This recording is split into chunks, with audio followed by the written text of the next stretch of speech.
जरा इधर आइए तो सही, थोड़ा सा बात पे गौर फरमाइए तो सही। आज बात करने वाला हूँ खास, जो आपको आएगी बिल्कुल रास। तो स्टार्ट करते हैं without testing any time with सिनेग्लिम्स।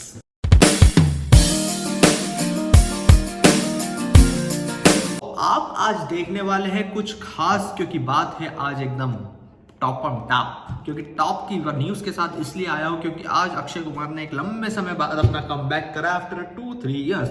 बहुत फ्लॉप जाने के बाद कुछ सोचा होगा, कुछ माइंड में आया होगा, इसलिए कुछ अपनाया होगा और अपनाया एक ऐसा रोल जिसकी वजह से अब उनकी तारीफ होके फूल बंधेंगे। और फूल बांधने की शुरुआत होती है उनकी परफॉर्मेंस से। परफॉर्मेंस आपने देखी, केसरी 2 का चैप्टर 2 आ चुका है और इसके बाद आपको बहुत कुछ अंदर से महसूस हो रहा होगा। ब्रिटिशर्स के ऊपर गुस्सा आ रहा होगा, बहुत चीजें अंदर से हो रही होगी। और आपको एक और एक्टर के ऊपर गुस्सा आ रहा होगा जिनका नाम है आर माधवन, क्योंकि वो अक्षय कुमार के अपोजिट है क्योंकि वो वर्दी की इज्जत नहीं करेंगे उसके अंदर हमारी, वो इंडियन के साइड नहीं है, वो ऐसा दिखाया जा रहा है। बट मूवी में क्या होने वाला है ये हमें नहीं पता, क्योंकि हम इस चीज से अनजान है, क्योंकि अभी मूवी हमने देखी नहीं है। उसके लिए मूवी देखना पड़ेगी, बट उससे पहले हम किसी को जज नहीं कर सकते। बट इसका रिव्यू मैं कहूं तो ये मूवी बिंदास है, खतरनाक है, मजेदार है और आपके इमोशंस को कनेक्ट कर दे, वो केसरी चैप्टर 2 है। और उसका एक चीज में मैं एक लाइन में रिव्यू में ये कहना चाहूंगा कि ये हर इंडियन को ये मूवी डेफिनेटली देखना चाहिए, क्योंकि ये जलियांवाला बाग इंसिडेंट जो हमने आज तक बुक में पढ़ा है और जिसके बारे में हम सुनते आ रहे हैं, वो इंसिडेंट्स अब हमें इस मूवी के अंदर देखने को मिलेगा। एज इट इज नहीं बता सकते, पर जैसा भी बताया होगा बेस्ट ही बताया होगा। और वो जनरल डायर, उसको मैं क्या कहूँ, गाली दूं, कुछ करूं, फर्क नहीं पड़ता है, क्योंकि वो तो मर गया और उसने जो कर्म कांड करा उसकी सजा उसे मिल जाएगी। तो उसको अब छोड़ो, पर मूवी के अंदर क्या खास होने वाला है वो देखने की उम्मीदें बांध लो, क्योंकि कुछ इस बार स्पेशल है with Akshay Kumar acting performance. क्योंकि इस बार थोड़ा सा सीरियस है, हर बार लाइट होके थोड़ी एक्टिंग कर रहे थे, इस बार थोड़ा टाइट होके आ गए हैं बिना पैग लिए हुए, क्योंकि वो पैग लेते नहीं है। ओह, फटाफट से बिना जोक के सीरियस नोट पे बात करूं तो इस मूवी में बहुत कुछ खास है, बहुत कुछ अच्छा है। विद स्टोरी लाइमलाइट में है अनन्या पांडे, विद बकवास डायलॉग, विद बकवास एक्टिंग। मे भी पॉसिबल हो सकता है, बट एक्टिंग कभी बकवास नहीं होती। जो वहां तक पहुंचा है, कर रहा है, वो बहुत बड़ी बात होती है। बट ऐसा भी बोल सकते हैं कि स्टार किड है तो शायद मौका मिल गया होगा, ऐसा सोच भी सकते हैं हम।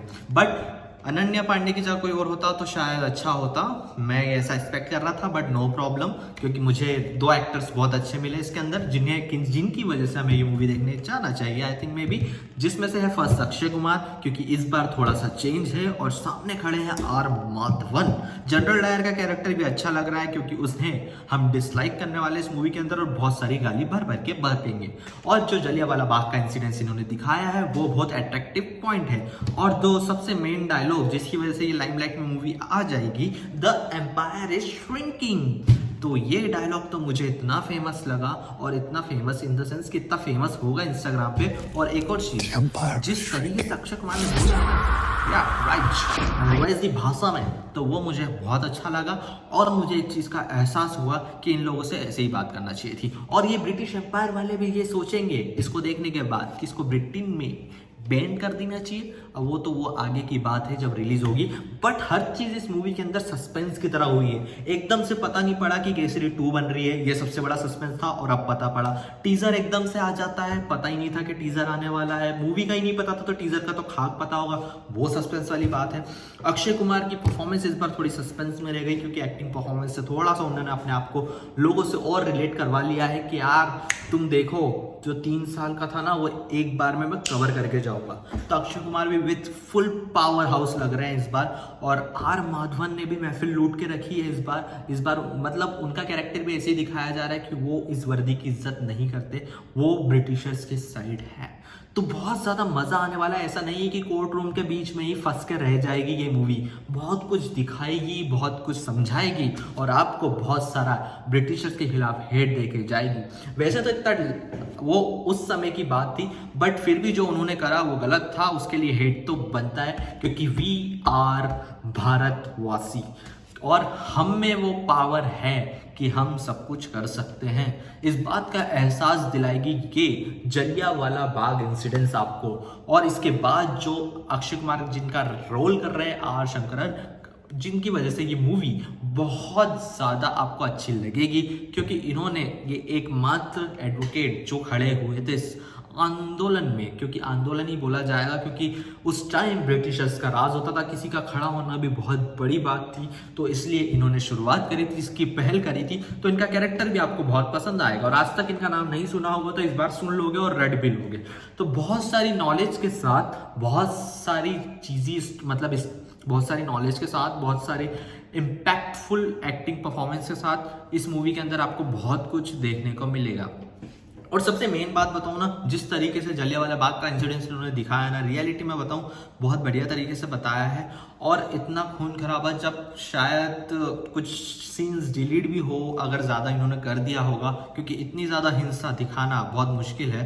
बट जो उस टाइम हुआ था वो इतनी ज़्यादा हिंसा थी कि आज कोई दिखा दे तो बहुत बड़ी बात है। आज भी ये इंसिडेंट्स देखने के लिए लोग जाते हैं, आज भी वो जलियांवाला बाग जहाँ पे ये कांड हुआ था वो जगह बनी हुई है, और आज भी वो लोग वहाँ पे भीड़ लगती है, लोग देखते हैं, तो उनके मन में वही आता होगा कि यार कैसे कोई ऐसे कर सकता है। बट ये करा था जनरल डायर ने, जिनको बहुत कुछ मन में आ रहा है बोलने को, बट मैं अपनी मर्यादा के अंदर रहता हूँ। और आपके साथ एक चीज़ शेयर करना चाहता हूँ कि डेफिनेटली मूवी परफॉर्मेंस वाइज बहुत अच्छी लग रही है, स्टोरी वाइज अच्छी लग रही है, बट ये अंत में पता पड़ेगा, जब मूवी देख लूंगा फिर पता पड़ेगा कि सीरियसली जो एक्सपेक्टेशन हमने बांधी है इस मूवी से वो हमें रखना भी चाहिए या नहीं।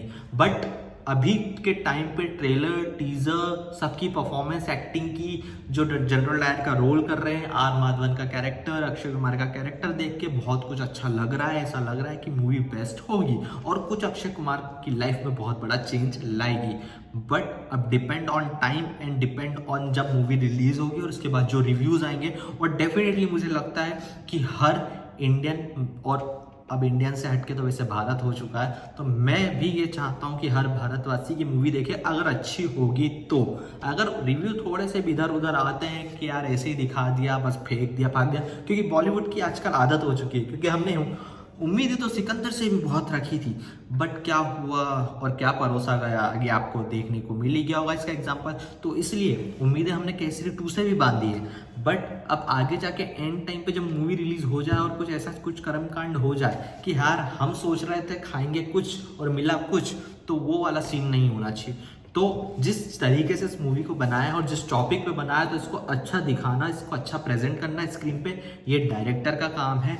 और एक्टर्स की एक्टिंग परफॉर्मेंस जरा से ट्रेलर और इससे नहीं बता सकता, क्योंकि अभी अच्छी लग रही है, बट पूरी होल मूवी के अंदर अच्छी लगना वो ज़्यादा इम्पॉर्टेंट है।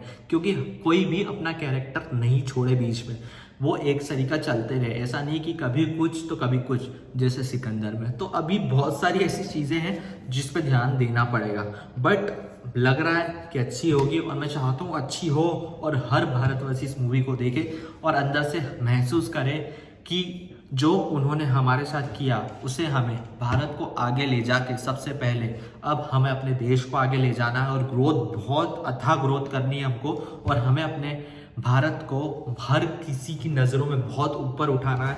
जहां आज अमेरिका है, चाइना हो, जापान हो, उस पोजीशन पे हमें जाना है, और दुनिया में सबसे पहला नाम भारत का होना चाहिए। तो आपको भी ये लगता है कि ऐसा होना चाहिए, तो आप भी ये मूवी को देखने जाना, और डेफिनेटली बहुत कुछ अच्छा मिलेगा इस मूवी के अंदर। मैं, ऐसा नहीं है कि यार मेरे तो देखो ज़रा से सब्सक्राइबर है, मुझे तो कोई ज़्यादा देख नहीं पाएगा, बट जितने भी देखेंगे अगर वो मेरी बात को सुन रहे हैं तो ऐसी मूवीज को देखने डेफिनेटली जाना चाहिए। क्योंकि अगर फालतू की मूवीज पे पैसा खर्चा कर सकते हो ना टिकट पे, तो एक अपनी देश की मूवी जिसके अपने ऊपर बहुत सारे जुल्म उठाए, जिन्होंने क्या क्या नहीं करा, जरा से बच्चों को मार दिया, कैसे एक मीटिंग हुई थी और उस मीटिंग में जाके सारे फॉरेन मतलब ब्रिटिशर्स ने जाके बहुत मारा, अथा गोलियां चलाई। तो उस दृश्य पे बनी ये मूवी उसकी वजह से, जिन्होंने कोर्ट रूम तक जो पहुंचे और जो केस लड़ा, जो चीज़ें थी बहुत सारी हुई थी हमारे देश में, और बहुत कुछ सहा है लोगों ने हमारे देश के। हम तो बहुत आगे बढ़ चुके हैं उस चीज़ से। जो पीछे हुआ जब हमारी फ्रीडम के टाइम की बात है, जब हमें फ्रीडम नहीं मिली थी, फ्रीडम मिलने के बाद तो हम आज़ाद हैं, हम अपने डिसीजंस खुद लेते हैं, बट एक टाइम हम बंदी के रूप में जी रहे थे। हम बंदी थे लोगों के, ब्रिटिशर्स हमें काबू में रखते थे, हमसे क्या नहीं करवाते थे।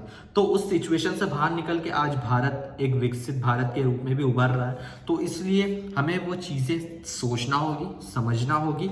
इसलिए हमें इस टाइप की मूवी को डेफिनेटली प्रमोट करना चाहिए। मैं ऐसा नहीं कह रहा हूँ कि मैं as a Akshay Kumar fan कह रहा हूँ, नहीं, मैं इसलिए कह रहा हूँ क्योंकि कुछ चीज़ों का नॉलेज बहुत ज़रूरी होता है। कुछ चीज़ों का नॉलेज जितनी जल्दी हम बुक से कैच नहीं करते ना, हम रियलिटी में वो मूवी देख के ज़रूर ज़्यादा कैच करते हैं। अभी जैसे हमने छावा देखी थी फॉर एग्जांपल के लिए, तो हमने कितनी सारी चीज़ें ऑब्जर्व करी और अंदर ली अपने माइंड के अंदर।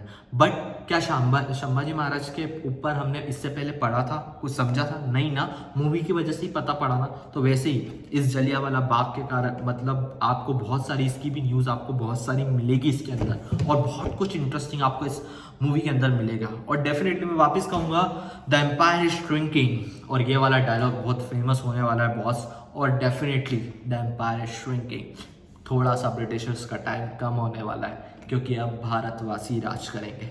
सो फिर मिलेंगे नेक्स्ट वीडियो में, तब तक के लिए जय हिंद, जय भारत।